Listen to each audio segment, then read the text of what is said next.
Hey, welcome to another edition of Everything Football 62. I'm your host, Jonathan Big Tex Johnson, a.k.a. Uncle Tex, a.k.a. Professor Tex. You know what I'm saying? Hey, before we get started, do me a favor. Push that button. Subscribe to the page. Got any questions, comments, concerns? Let me know what's up. Leave the statements down there below in the comments section, man. We can talk about it. Let's build about it. Let's be tasteful and everything like that. And again, it's just football. It's just a game, baby. And whatnot. Well, hey, your boy went 76.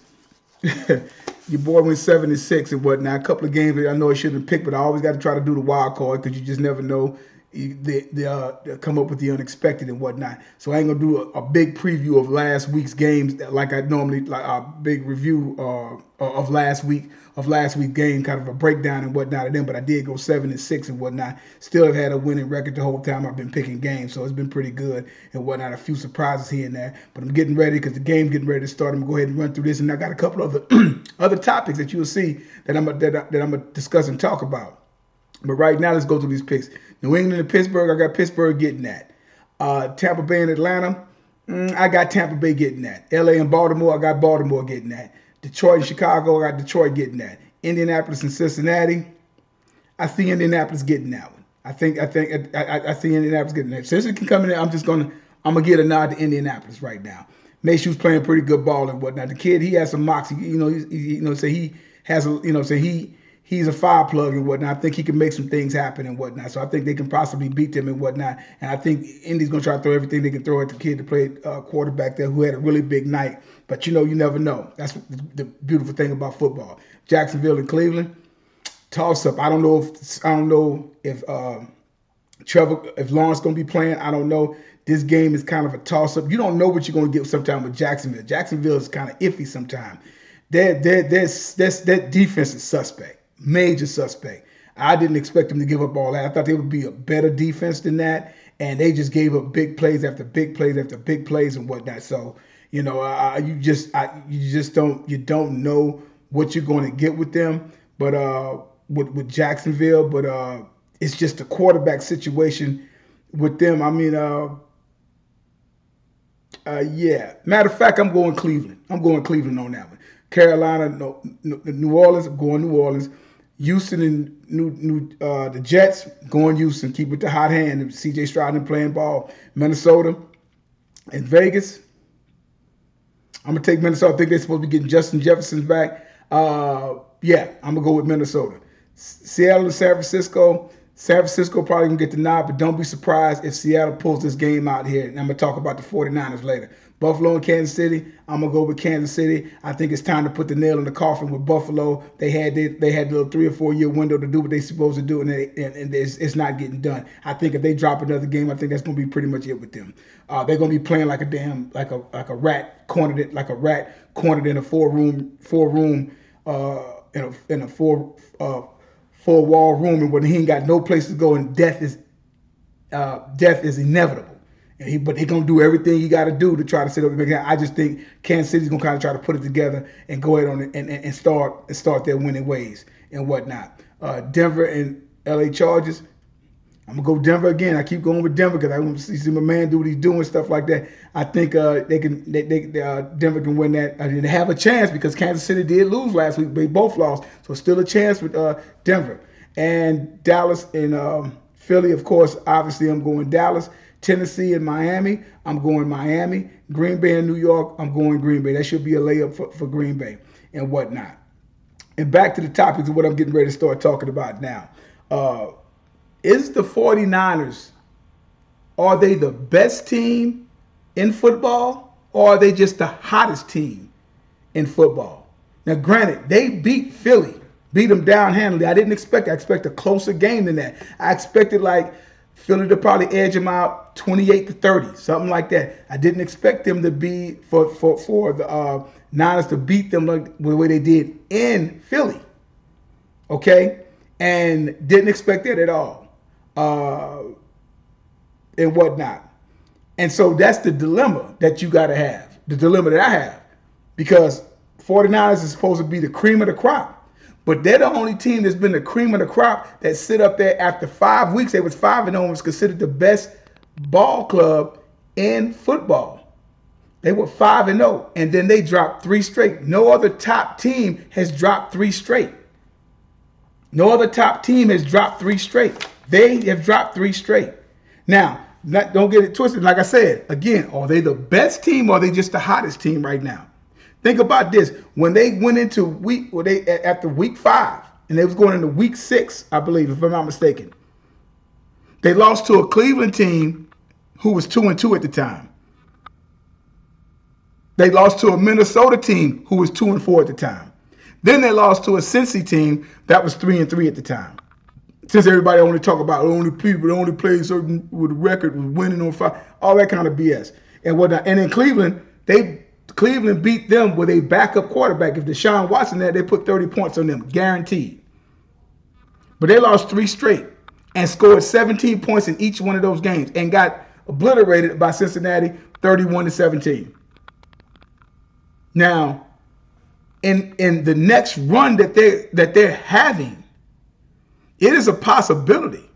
I mean, this is not far-fetched, ladies and gentlemen. They have, in the next 5 games, they have Seattle. That's a division game. Rival game, division games can always go either way. I wouldn't be surprised if Seattle beat them, but they should beat Seattle because Geno is sort of regressing, and I think Seattle blew their load and is laying up their sleep now because they gave all they got against Dallas. Should have kind of probably beat Dallas, but they didn't. Mistakes and all this other kind of stuff that goes on in that secondary and whatnot caused them to end up losing the game. But they had an opportunity. If they can play that, if they can find that type of offensive firepower, if Geno can do that again, but that's the problem. Again, consistently consistent at being okay. Now, he found that probably was one of the best games he ever played in his career, even from last year, and still lost. If Geno could put together 3 or 4 weeks of that and going into the playoffs, they can have themselves something. But he has to find that. And their defense has to get better because their defense gave up a lot of points. So if they can do it, they can beat it. But I don't see that happening for this week.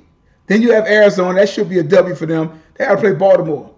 Baltimore, since Lamar Jackson came in, they are 18-1 against NFC teams. And Baltimore is just as quiet, as good as anybody else in the league.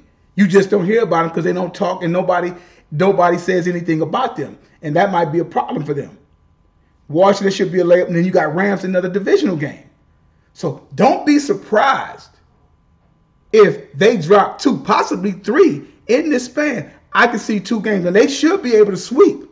But I wouldn't be surprised if they drop 2 to 3 games in this particular next 5 weeks or so and whatnot. But again, like I said, are they the best team or are they just the hottest team? There's a difference. Philly's still the bully on the block. Yeah, they beat Philly. They beat them handily. Philly's been the first team with 10 wins. Okay, you still got to beat Philly to get to. You still got to beat Philly to get to the Super Bowl. So, like I told you guys, the Philly is still the cream of the crop until somebody knocks them off the roof. Knock them off the roof. Kansas City still a team to beat until somebody knocked them off the roof. You got to beat a man. You got to beat the man. But we'll talk about Kansas City some other time. Now, again, and going back to what happened in the game with this masterful play by Deebo Samuels. He is the straw that stirs the drink for that club, man. Don't make no mistake about it.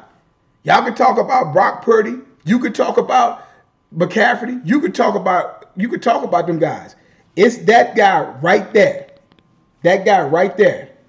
Because if that guy, he gets everything started. I've been saying that since last year. Year before that, he gets everything started because defensive backs, the guy 6'1", 210, nobody's trying to see him. Just look at Philly. That's why Seth Joyner called out the whole secondary of Philly. Nobody wanted to tackle this guy. You got to hit him in the mouth. You have to put their receivers on the ground.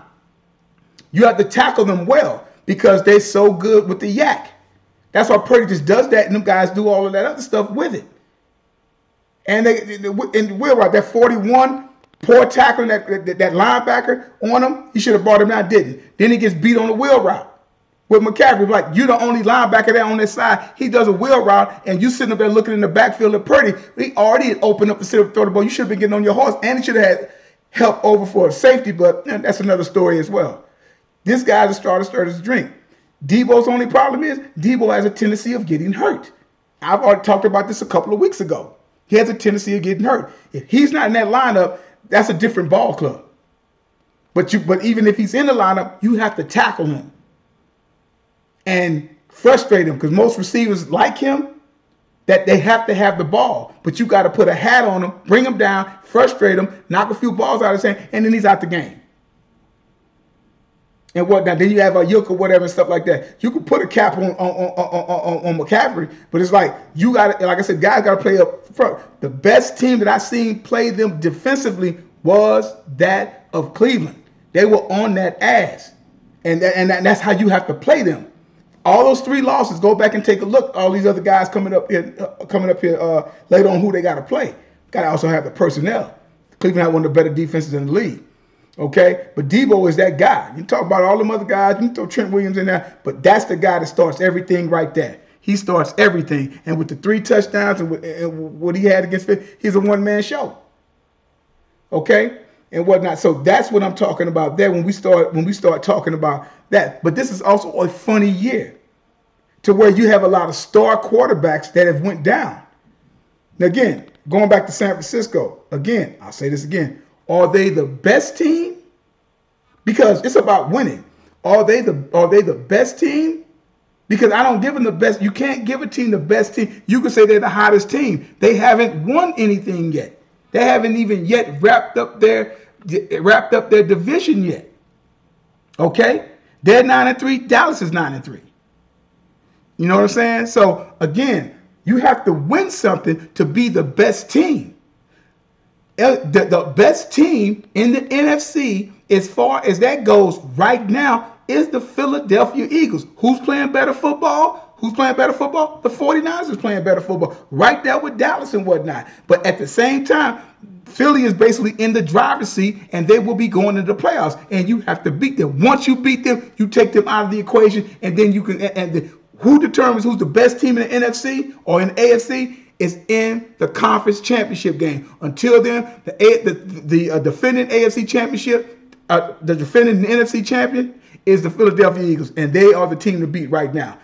But hottest team, you can throw that to San Francisco right now. They won 4 or 5 straight or something like that. So you can give them that, but they still haven't beat the team. They got a revenge game. Them games mean nothing because it's a regular season game, and they still got to play. When they knock them out the playoffs, then you can crown them to an extent, and you still can't crown them because you got to come away with that NFC Championship game to say we're the best team in the NFC.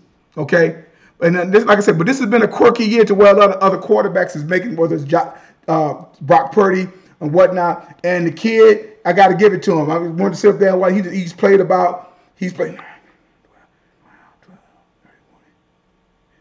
He's played a total of 17 games. With the 5 starts last year, and so far he's played 12 games this year. So that's 17 games. So he's played a season and whatnot, and he has been solid. He has been steady, and that 3-game skid, he showed some moxie and whatnot. He showed some moxie, and he's still, and he's still playing, and he's not unflappable. You know what I'm saying? He's not broken down or anything like that. So that's a good sign of a good quarterback. We'll see what happens if. I also, like I said, you got to check these players out, these quarterbacks out, to see when it all is just not right, or what happens in the game and whatnot. And then, like I say, even I don't think some of his arm is not even all there together as well. But hey, he's playing extremely solid. He's playing just as good as quarterback as really anybody playing. I'm not going to put him up there with the elite, but he's playing a very good quarterback just from a football standpoint of view and whatnot. You can't take that from him. McCaffrey's having a good year and whatnot and all that. So all is well right now with the 49ers, but don't be surprised if they don't drop about 2, possibly 3 in this last 5 weeks. I wouldn't be surprised, put it that way. All right. But this has been a funny year, and going back to Purdy. And I'm saying that to say, look at all of the starting quarterbacks that went down. Joe Burrow, franchise quarterback, done for the year. Kirk Cousins, perennial Pro Bowl quarterback and whatnot, out for the year. Daniel Jones, whatever, he's out for the year. Richardson, the rookie, was coming out doing fine things. He goes out for the year. Aaron Rodgers, third play of the first offensive series, he's down. Deshaun Watson and whatnot, he's down, out for the count. And he was starting to warm up. And he's out. Now you don't know what's going on with Trevor Lawrence. I think he practiced lightly today, but you don't know. And whatnot. So this makes way. It opens up for C.J. Stroud, for Brock Purdy's and whatnot, for other quarterbacks. Tagovailoa is making a claim and name for himself this year and whatnot and stuff like that. With a lot of these other quarterbacks going down and whatnot, to possibly getting all pro nods and getting Pro Bowl, even though I don't give two shits about Pro Bowl. They play dodgeball, for heaven's sakes. The Pro Bowl is some garbage nowadays. They should get rid of it altogether. You either an all pro, or you either all AFC, all NFC, or you're an all pro at whatever paper that puts it out and stuff like that. And it shouldn't even be a Pro Bowl. It's disgusting and it's garbage and whatnot, as far as I'm concerned, to it. But this opens up lanes for other quarterbacks to step up and stake their claim in trying to become one of the elite quarterbacks in the game today and everything. So it's like, it's really, so this has kind of been, it's been a really weird year and whatnot when it comes to quarterbacks and whatnot. So, but kudos to a lot of those guys, to some of the quarterbacks are stepping up and playing very good ball at this particular time and whatnot. So that's how that's going. Also, going back to the 49ers, if we want to get a little pesky here, in that 3-game skid, Nick Bosa, who just got that big contract, Nick Bosa, I think he's trying to step it up some now, but he really wasn't doing too much of anything the first 5 or 6 weeks of the season. I think he's come along now. I think he's sitting at 8 sacks now. He's going to finish with another double digit. But is he Nick Bosa from last year? Don't think so. Don't think so at all. But hey, but we'll see what ends up happening as the season progresses and goes on and whatnot and all that. With the 49ers and whatnot. But it's still got 5 to 6 games left.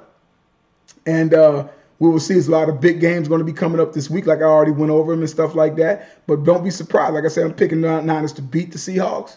But I wouldn't be surprised. I just because, again, they're on this nice streak. Everybody's patting them on the back. Same it was when it was 5-0.